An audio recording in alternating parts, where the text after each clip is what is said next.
Дорогие друзья, приветствуем вас на канале Animal Rescue. Подписывайтесь на канал, а мы начинаем. Нью-Йорк действительно является городом, где проблема бездомных животных, особенно кошек, достаточно распространена. В городе проживает огромное количество кошек, бездомных или брошенных хозяевами. Эта проблема связана с различными факторами, такими как брошенность, нежелание стерилизовать или кастрировать своих животных, а также неумение заботиться о них со стороны некоторых владельцев. Существует несколько организаций и приютов, которые занимаются спасением и уходом за бездомными кошками в Нью-Йорке. Они работают над тем, чтобы помочь этим животным найти новый дом, обеспечить им медицинскую помощь и стерилизацию, а также пропагандируют ответственное владение питомцами. Однако, численность бездомных кошек все еще остается высокой, и городу предстоит продолжать бороться с этой проблемой.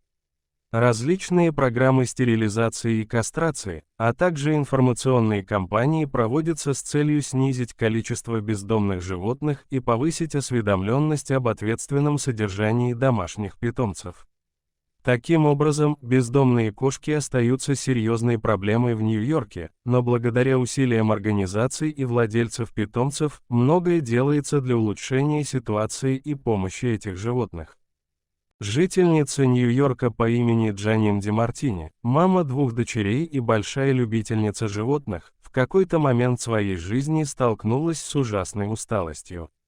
В огромном мегаполисе приходилось много работать, ибо город является одним из самых дорогих в мире.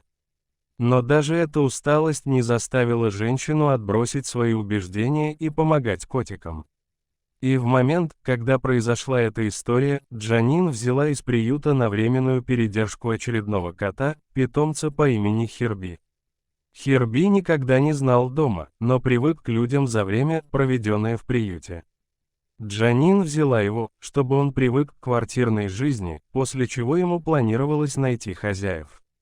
Но у судьбы были свои планы на этот счет. Надо сказать, что Херби уже не совсем молод и юн, а потому спокоен.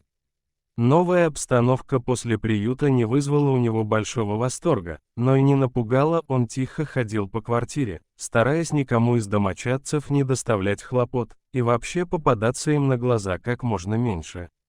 Тем удивительнее было то, что питомец однажды разбудил Джанин поздним вечером своим истошным мяуканьем прямо у нее в комнате.